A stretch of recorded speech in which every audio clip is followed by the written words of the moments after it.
Well, hello again to all of you wonderful people on this corner of the information superhighway that's found yourself here to the 108th edition of my weekly series of Weird Mind Newsroom, where this week we will be talking on the usual forms of new releases, some trailers or two, and a few news stories of varying discussions. We can get to talking all that by getting deep into talking on all things media for another week.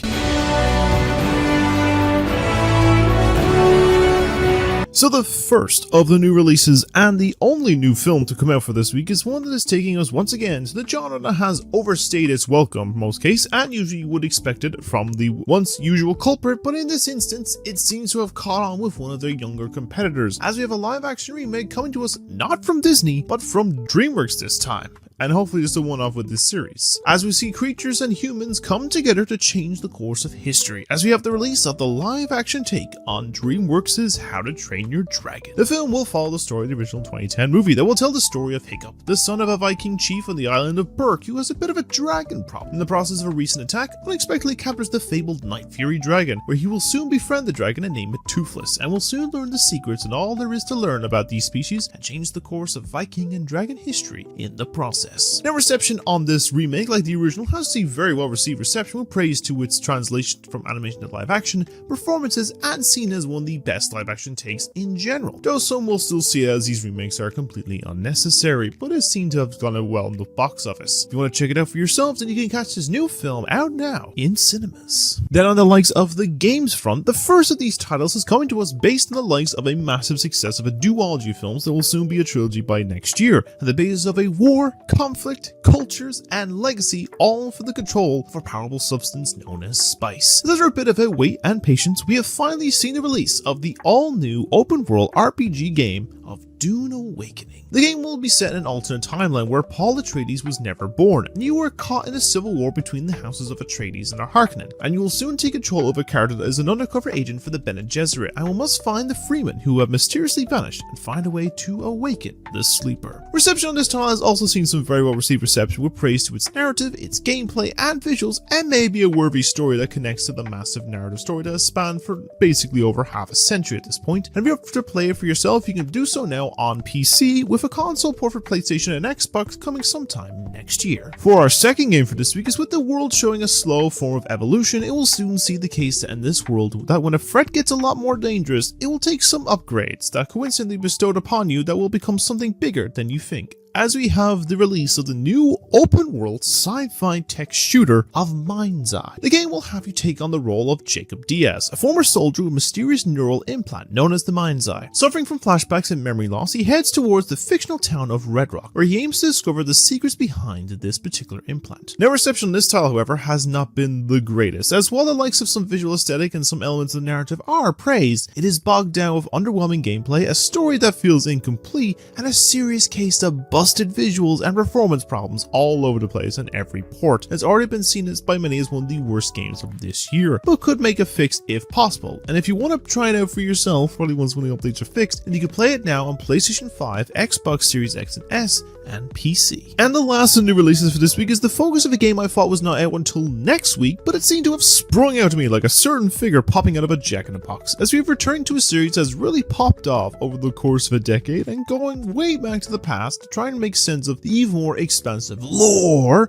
as we are back with the popular indie series of Five Nights at Freddy's with the new title Secret of the Mimic. The game will have you enter into the massive abandoned workshop at Murray's Costume Manor and unravel the mystery left behind by the reclusive inventor of Edwin Murray, was soon about to enter into a world where every dark corner holds a secret and every flicker of light hints at an ever-changing threat. Reception on the new title seems to be garnering on very positive reception with praise of the evolution of the FNAF series, its narrative, its scares and visuals, while most of the complaints possibly going by the price of the title and the length of the game. I think it's like 40 quid and you can beat it in about 3 or 4 hours, so it's kind of I don't know about the price. But if you're up for more scares and trying to find out more lore, then you can play it now on PC and PS5. But with all of that now, that's all the new releases that we do have for this week.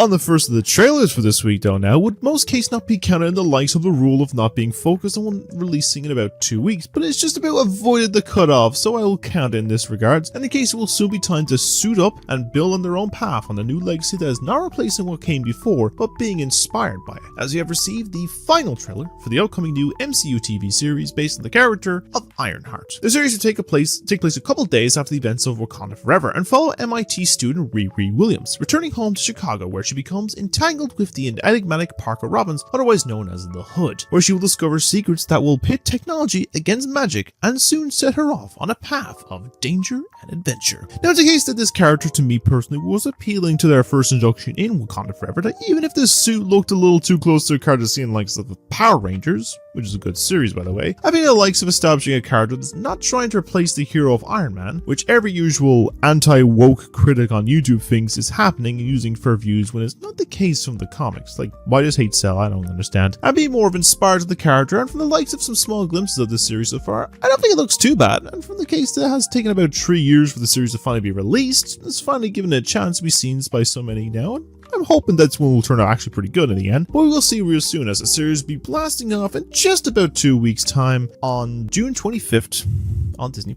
Then our second trailer for this week is with a focus of a title from a director that may not have made the biggest of filmographies so far, but their films have proven to be fan favorites and provide so many appeals of fans with a bit of a mixed opinion on 1 or 2 of them, and it looks like they are back again with a new title that has more of something that would be a lot more of a common modern day discussion compared to a bit more of the over-the-top craziness of his previous films, as Ariaster is here to provide a twisted tale back in the height of the pandemic with a trailer for his new film of Eddington. The film is set during the events of the recent COVID pandemic, where it all will see a standoff between a small-town sheriff that's played by Oscar winner Joaquin Phoenix and a mayor running for re-election played by Pedro Pascal, and soon sparks a powder keg of chaos that soon neighbor is pitted against neighbor in a place known as Eddington, New Mexico. So it can be said that the likes of his films have their appeal of having a bit of a real-world aesthetic with a weird and fantastical elements to it, like Midsommar, and watching with that one person will always hold a special place in my heart when I first watched it a couple years ago. And while his last film had a bit of an underwhelming outcome, this one seems to be more taking an approach of something in a more real and modern setting, the likes of political and social commentary kind of way, and I feel like it could have a bit of a mixed appeal. And going off the reception from the recent Cannes Film Festival, it seems to have gotten some decent reception with a bit of a mixed response, but I'm sure it'll probably be worth a check out when the film releases into cinemas, presumably here, but in the US, on July 18th. Our third trailer for this week is the only game trailer that we do have for this week, in the case that some updates from the city's research team has been a little bit silent for a little bit of time, but after some radio silence, the research team has finally arrived with some news for an all-new title with a trailer for the new game of Splatoon Raiders. The new game will feature around a mysterious mechanic who goes adventuring with deep-cut research crew as the mysterious Spiral Healthy Islands and learn the secrets and more along the way. So it seems to be the case that the likes of this title may be going a little bit of a different direction to the original series, but it may still have the high-octane all-out multiplayer action that the original trilogy was known for, and we'll probably get a sequel for the fourth game soon enough. And it could be worth a try in due time to see what is new in this title. Now at the moment in this regards, there is no word when we will see this new title get a release date, but so far it's confirmed to be coming soon for the Nintendo Switch 2, so stay updated. I will update in a later episode if we get any more information. And our final trailer for this week is one that also seems to be slipped under the radar for me with this announcement, besides the confirmation that you can now book the tickets for this already, but in the basis of the new title that when the world is in danger, it will take a point to look up into the sky and find one that will provide a sense of hope, as we receive what seems to be the final trailer for the upcoming new take on Superman. This new take of the popular character will see him have already been established as a superhero. I think he's about 3 years in this establishment, and we'll see Clark Kent or Superman go on a journey to reconcile with his Kryptonian heritage with the aid of his adopted parents in Kansas, and also deal with the threat of dangers like the powerful Lex Luthor and crossing paths with other powerful metahumans. It's definitely a case that I can see more and more of this footage and content in this new title, the more interested I've become in this project in particular. I was always excited for it anyway, so like this is just kind of adding to it. I know a good friend of mine and a good fellow film content creator of Cozy. I know he likes that stuff, so I'm looking forward to seeing what he thinks of it, because I know he's hyped for it. Shout out to my boy Cozy. But in also the case, it seems like a possible strong adaptation of the character that I do hope turns out really good in the overall outcome and not get bogged down by the complaint of getting that one that came before, but does look like it does look really good, and I'm excited to see how this one comes about. And we're not too far away from it as well, as the film will be flying to cinemas from just under a month's time on July 11th. But with all of that regards, that's all the trailers that we do have for this week. No, Mom says it's my turn on the Xbox! So starting the news for this week, following on from the stories of last week of some of the big gaming conventions of that last week, there was one that was actually initially part of that list for last week, but was not starting before I had finished recording the episode, so I decided to add it in for this week. This of course with the focus on the Xbox Gaming Showcase that occurred on Sunday night with about 30 titles announced at the event that I will be giving a quick rundown as much as I can of all that was announced, and then after that I was adding 2 other announcements in between based on the world of video games that were unrelated to this, but we'll get a quick succession, so let's just get into it now, shall we? So the first announcement that was the first look at some of the new story and gameplay at the sequel to The Outer Worlds, which will show off so much more of their massive and colorful world and crazy weapons and characters that you will come across. And while I have not played the first game yet, I think it does look really cool, and I'm sure it'll be worth a playthrough when this comes out on the 29th of October of this year on all consoles. Then a surprise one that I think we were not getting to get anything else from, we received an announcement of a sequel to the title of High on Life, which will be bringing more weird and cosmic wonders for a new adventure. Though I also have to wonder if a certain voice role and founder of the company is still involved with this game, but I guess we will see when the title releases sometime later this year in the winter. Then we had a focus reveal of a new title based in the world of A Plague Tale with Resonance that is a prequel to the series that have you on a journey to a place known as Minotaur Island, and while nothing major in story or what to expect the narrative is shown, the series is usually very well received and worth a play, and I'm sure this will be all be similar in that regards when it releases sometime in 2026. Then a rumor for a bit of time, it is finally time that Xbox got in on the gaming handheld market as they unveiled the new ROG Xbox Ally with a standard edition in white and an Ally X in black, with the higher consisting of higher power and storage compared to the standard, and is aiming possibly for the end of this year, though no date has been announced yet. And besides rumored prices, the normal Ally is costing around €600 and Ally X is around $900, which is not cheap. It's also confirmed that it's showing more of Hollow Knight Silksong on the device as well that Nintendo didn't show off in their actual direct, and is still confirmed for release on that for 2025 on Xbox and all other consoles. Then we had a look at a new game of Blood of Dawn Walker, which is a new title from some developers for Cyberpunk 2077 and Witcher 3 that has you as a daywalker dealing with both silver poisoning and a vampiric curse as you save the world and your family in 30 days. It may well worth a try of the gothic medieval setting and tone, and well worth a try once unleashed sometime later next year. Then a reveal and a title I didn't expect to see make a return after all these years is an all-new game based on Super Meat Boy, but this time in a changeling 3D aesthetic platformer that looks to be a heavy fast-paced challenge to beat the courses, enemies and bosses to save your girlfriend in a new dimension. That looks really cool, and I'm sure it'll be worth a time to return to this world and series when it drops in early 2026. Then similar to the likes of the Predator franchise this year, we're not just getting just one, but 2 new games based on the series of Ninja Gaiden, with the one being the 4th entry in the 3D based form. And it looks like quick, flashy and bloody combat will be something to get excited for, and well with return to this game that will have some big story continuation, I'm sure of. I will be seeing a new game releasing very soon on the 22nd of October of this year. Then a title that has already released but has gotten a little bit of focus on continued adventures, as we got a new look at the DLC for Indiana Jones and the Great Circle, with a DLC entitled of The Order of Giants that will delve into more of the Order of the Niflheim Giants first discovered in the main game's campaign, and we'll see more mysteries, dangers and treasures set to be found under Rome, and will be set for new adventure with this DLC dropping on the 4th of September. Then the studio behind the Pokemon games of Game Freak will be dropping an all-new title known as Beast of Reincarnation, where you take on more than the remaining humans and our faithful canine companions as you survive in a post-apocalyptic Japan against massive dangerous creatures. And it feels strange to see such a massive visually expansive title from the same studio behind those pocket monsters, but I'm sure it'll be worth seeing all the fuss when it drops on the consoles and PC sometime next year. Then a game I see is a mix of Dishonored, Assassin's Creed Syndicate and Bioshock Infinite was revealed with a title known as Clockwork Revolution. It has an interesting aesthetic of a steampunk world, goofy characters, and something that piqued my interest from the start. It looks like it'll be fun to explore this world and change the course of history with some time manipulation when the title releases sometime in the near future. Then a surprise sequel reveal was I was thinking it was just some DLC was the unveiling of a sequel to the award-winning game of Grounded, where instead of finding and surviving in a massive back garden of a crazy scientist, you find yourself trying to survive in a massive land of a local park of more dangers and wonders awaiting for you to explore. This looks like something that would be worth getting shrunk down for on a tiny scale, with the title aiming for release on early access next month on July 29th. Then we got to look at an all-new horror game from Blooper Team known as Chronos the New Dawn that will have you as an agent for a company known as The Collective, involve time traveling back to 1980s Europe to save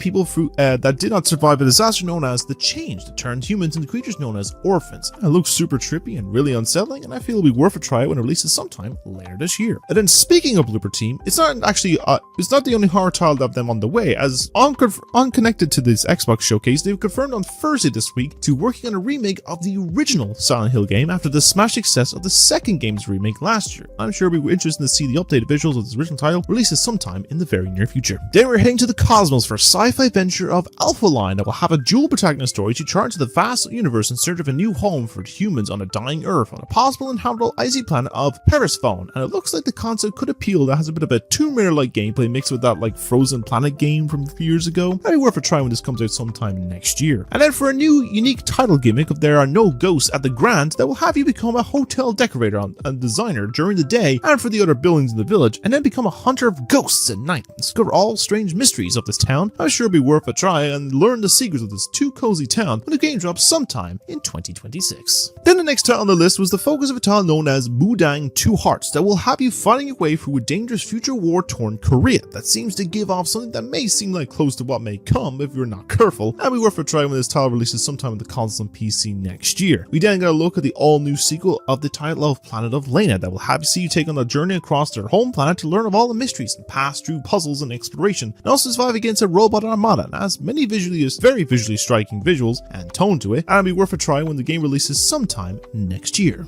Then the popular anime of Soul Leveling Arise has got themselves their own video game to play as you take on the role of the protagonist as you help them grow their experience from their E-ranking beginnings in the action RPG, and I'm sure it'll hopefully appeal to the fans of the series when it launches sometime later this year. Then I'm sure as the new Microsoft version of Pokemon, Digimon, or Pal World comes the title of Animo, where you will become a carer or catcher of some of these strange and wonderfully adorable looking animals and creatures that I'm sure will be worth the appealing chill vibe world and adventure when the game makes a release on the console and PC sometime next year. Then we got some new looks and information of the upcoming remakes of Tony Hawk Pro Skater 3 and 4 that will have you return to the popular titles and trick, skate, and explore the worlds you loved all those years ago, again in upscaled new graphics, and will be soon ready to shred the park and grab your board, with the title coming out on the 11th of July of this year. Then a title that had me invested from the unique striking visuals was the all-new title of At Fate's End that will have you face off against some enemies, with them being your family and loved ones, as some striking visuals and fast-paced action. I'm sure it'll be worth to delve into this intriguing world with this title coming out sometime in 2026. They then showed off some gameplay of the remake of the original Gears of War that will be jumping from their flagship console hitting onto other consoles of PC, and I think the 4K visual does look amazing, and I'm sure it'll be well worth a try of the original until the release of E-Day, which I think is confirmed for next year, with this dropping real soon on the 26th of August of this year. Then after many rumors and wondering if this was real or not, it is finally revealed that we are getting a remake of Persona 4 that didn't show really much besides an announcement, but for the likes of the announcement is already exciting. I'll be getting myself into the series myself thanks to opinions and recommendations from a good friend of mine. I'll be well for trying the title releases sometime in the future, as I've already bought Persona 5 Roll and see how it goes from there. Then a game that is still going strong after all these years as the ocean waves of the sea, we have been showing more of a new piece of DLC or a season for the upcoming Sea of Thieves game with the release of the Smuggler's Tide that will have you plundering, stealing, and finding a way to get your bounty and treasure, no matter the casualties, and will be worth delving into in this adventure in due time, with this season starting sometime this August. Then with the popularity of the series on Amazon Prime, we got the announcement of a fighting game based on the popular series of Invincible that'll have you play as any of your favorite characters from that series and comics and duke it out to see who is the best of these heroes. It'll be worth a try to duke it all out in a battle of the superheroes with the title release sometime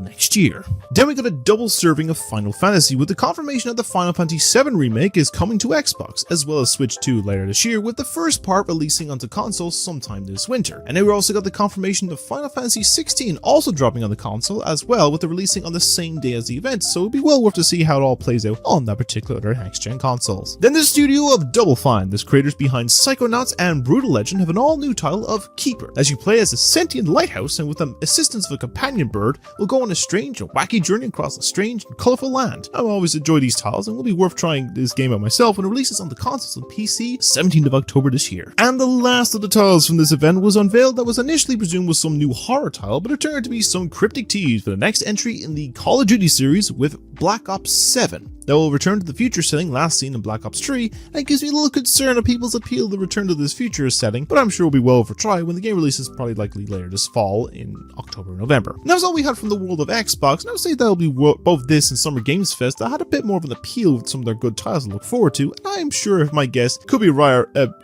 and usually do one around this time of year, we'll be getting the last of the big three doing their usual direct soon, so we continue and talk at all things gaming for another week. But speaking of Nintendo, the last of the gaming related news that we do have for this week is the focus on upcoming announcement in the world of gaming adaptations. As was announced this week that the upcoming live action take on Legend of Zelda has been delayed, but only by about 5 weeks from its initial March 26th release to now May 7, 2027, which possibly to avoid competition with Sonic the Hedgehog 4 and Godzilla X Kong Supernova, which makes sense. I give them a spot to take with Sequel Wars now coming out this Christmas of that year. I think it all works out. Now I'm sure we'll get some info on who will be playing the characters of this film in due time, because it's a case that there was a rumor going around that the choice for Princess Zelda was actress Hunter Schafer, and I think that actually is a solid choice for the role. And hopefully we'll get to come about in the whole ordeal as well, but I'm sure we'll learn more about on this project in due time, and update on when anything else comes about on this project, like, you know, anything new or like casting stuff, but we'll see. But what do you think of any of the games that were announced at the Xbox showcase? Is there any in particular you're looking forward to the most, and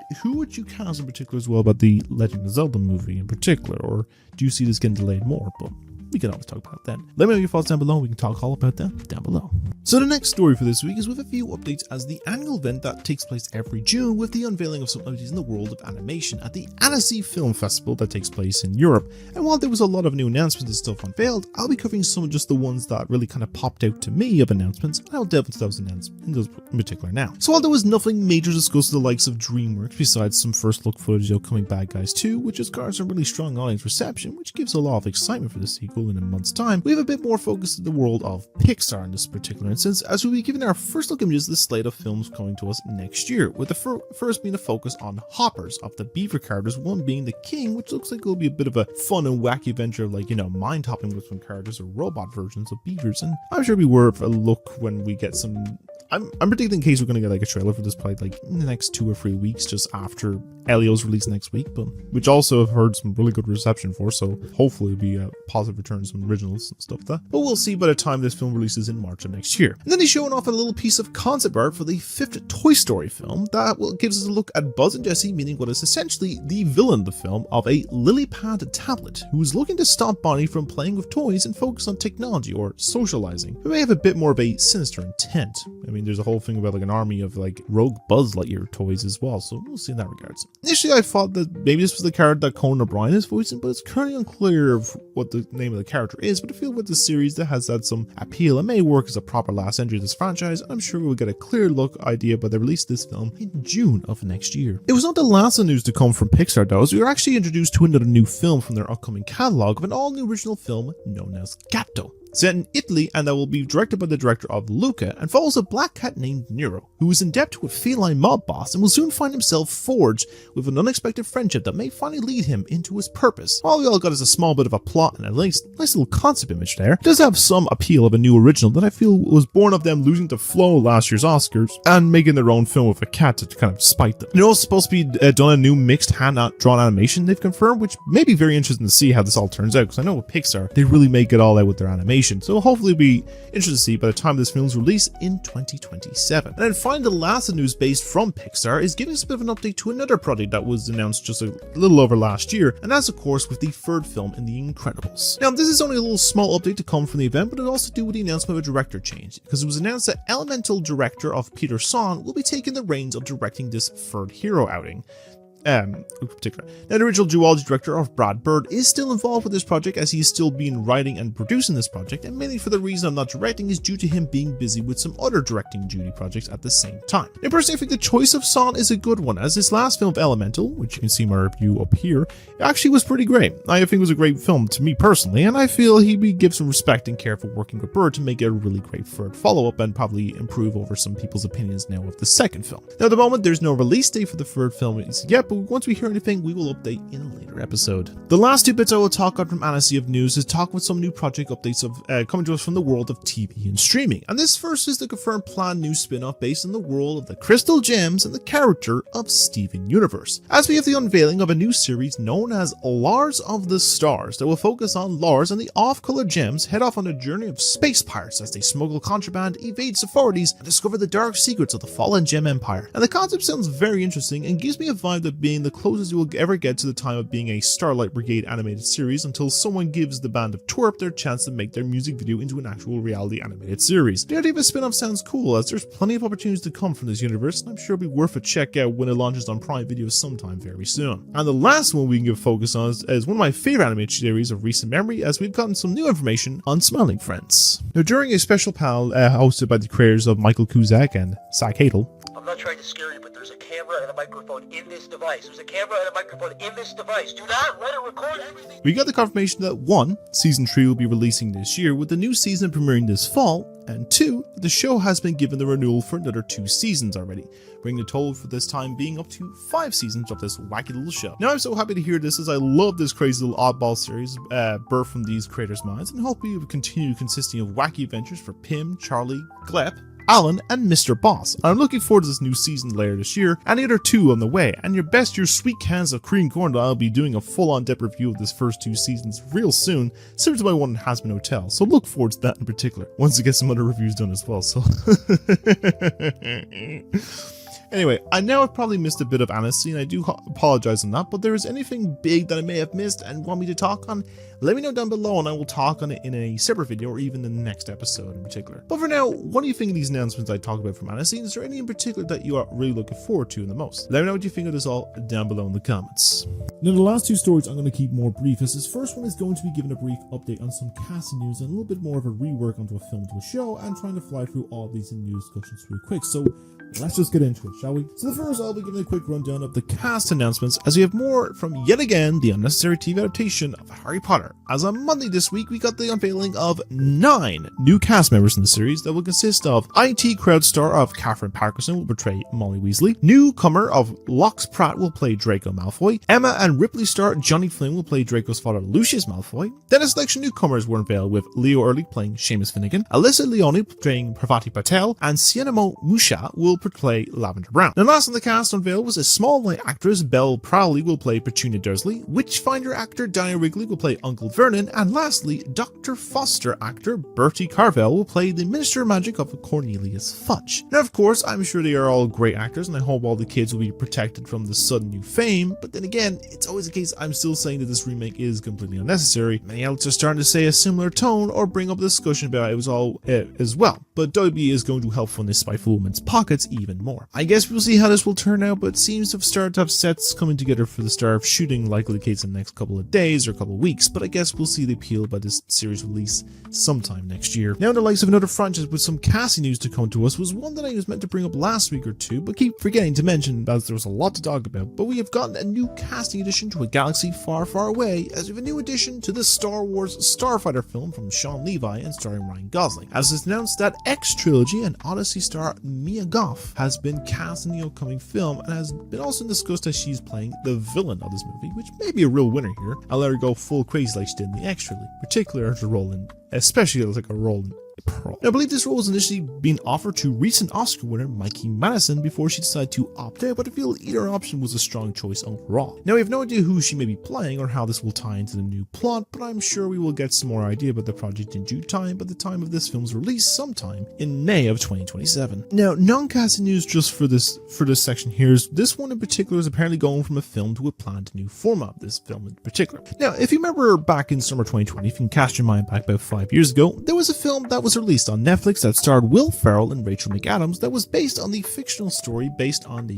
yearly contest of Eurovision, with the story of Fire Saga. That was a mostly received film, was well worth a chuckle in those uncertain times. It made up for no Eurovision that year, even just before it's now being very controversial and full of drama. We're not going to get into that. Well, it seems that Will Ferrell and his young-time SNL friend of Harper are looking to take on this film from screen to stage and turn this project into a musical on Broadway. And honestly, I'm all we're seeing this make a leap to that format, and I feel like it will work in that regards, and be down to see this adaptation on a stage production. Now at the moment it seems to be in some form of early stages, but I will keep an eye on this project when it may get some further development, and we'll update if anything new does come along about this. Lastly, there was a discussion of one of the castings for a project that was possibly initially confirmed but has been changed, and that's with the planned live action remake of the Disney film of Hercules. Now, one of the characters that we know as part of the project is with the love interest for the film, and that is with the character of Megara, who in the original was played by Susan Egan. And there was much discussion as to who she would portray in the character in the live action take, and it seems to be the case that one of the fan casts that everyone keeps pushing to happen was with the musician and Oscar nominee of Ariana Grande. Well, it seems it almost have happened. Now, according to some insider sources, she was initially offered the role of Megara, but she had since turned it down and instead preferred to take on the role in the upcoming fourth film of the Meet the Parents franchise with Ben Stiller and Robert De Niro. And the reasoning was that she didn't want to be typecasted in roles that were musicals. It seems to be the case that she's in Wicked for Good, there's a Dolly Parton 9 to 5 remake coming out, there's some other ones that she's going to be singing in, so I don't know here. And personally, I feel you could do better, because just because she performed the character's song during some Disney musical live stream back during the pandemic, everyone made the choice there and then. But I feel if anyone would fit better is her victorious co-star Elizabeth Gillis for the role, and the question of who will be portraying the characters of anyone else is anyone's guess. And the likes of these remakes are still happening at Disney, but going off of Lilo Stitch's box office and probably the competition with How to Train Your Dragon, it's probably likely still going to happen. And once we hear any word about this project, I shall update in a later video. But what do you think of all this casting announcement, rumors, and reworking of projects for new formats? Is there any that you were most excited about? Let me know your opinions down below and we can talk on them there. Lastly, I will end this episode on a quick update to a story I initially talked on at the end of last year that I gotten quite a bit of an update since the initial situation. So to get you back up to speed, last August came the release of a film known as It Ends With Us, a film that was based on the controversial 2016 novel that was a love story that had a lot of themes about domestic abuse that was released to modest and mixed reception that at first seemed to be not cause issues, and many just seemed the case that the tone between directors discussing the film and the big star Blake Lively, and there was a lot of discussion about it, but it seemed to die out after the box office haul of about 300+ million. Now, fast forward to about a couple days before Christmas when it was announced that Blake had submitted a complaint towards Baldoni for some form of smear campaign against her in the form of sexual harassment on the set of the film, and the marketing with some bits of text messages and documentation being released. A short while later, on New Year's Eve, Blake then sued properly for sexual harassment on December 31st for damages that started at $250 million. Baldoni then soon countersued for $400 million, that then led to a whole mess of evidence showing both in the wrong, with a lot more towards Lively contradicting her own words and statements in some regards, and even led to likes of Ryan Reynolds getting roped into the lawsuit, and even at one point even Taylor Swift was as well, due to her being close friends with the Hollywood couple, but was quickly out of the lawsuit as she was not majorly involved at all at first, though this seems to have now started back up again with them trying to get the lawsuit back up and running and going after Swift's texts. And this was the situation for the better part of about 6 months. The result came to a head just on Monday of this week, where it was announced that the judge had dismissed Baldoni's lawsuit, claiming that the claims of sexual harassment were legally protected and therefore immune from suit for Blake Lively. Now, the whole thing is a lot. In all sense, I wonder if it explained everything properly, and I wonder how this will all come about in the whole ordeal drama. There is a part of me that both of them are in the wrong, and there's a lot more damning evidence that shows that she seems to have tried to take full control and destroy the film to get her way. But in this case, I'm not going to take any sides on this, as it's messy and I do not have the full picture of all this at all. Now, I will maybe look into this a later date, but at the moment, once I hear anything new or something changes, I'll try and update in a later episode, or I can give it like a full video going through everything as more of a neutral, grounded focus to this whole lawsuit ordeal, but we can see. But what do you make of all this lawsuit drama? Do you feel the dismissal was a good thing, or was it kind of quick judgment? And which side are you particularly on? Are you on Lively's, you on Baldoni's, or are you kind of in the middle ground, is kind of observing and trying to see both sides, like myself? Let me know what you think down below with all this stuff, and with all of that now, that's all the news that we do have for this week.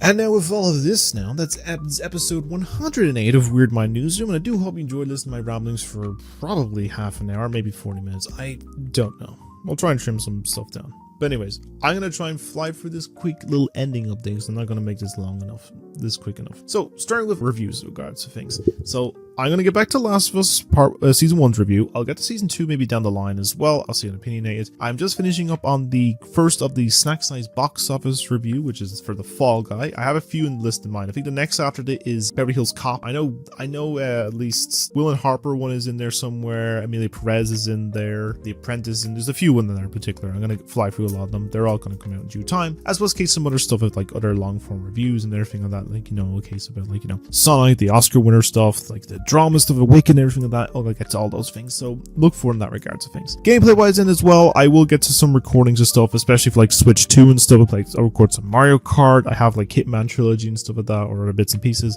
I'll get to Mario Wonder. I'm gonna get to Star Wars Outlaws again. I'm gonna get to like some other games and pieces and bits and pieces of that. I've shown Persona, so I'll probably maybe start a series in that. If you're interested, you can see that below. As well as case other games like Outlaws and everything like that. They're all going to come back. We're all going to finish stuff and we'll get to bits and pieces. So look forward to them. I'm just going to find some time to record bits. A lot of times been busy or just exhausted and so to work around some bits and pieces now. So look forward to them when they do.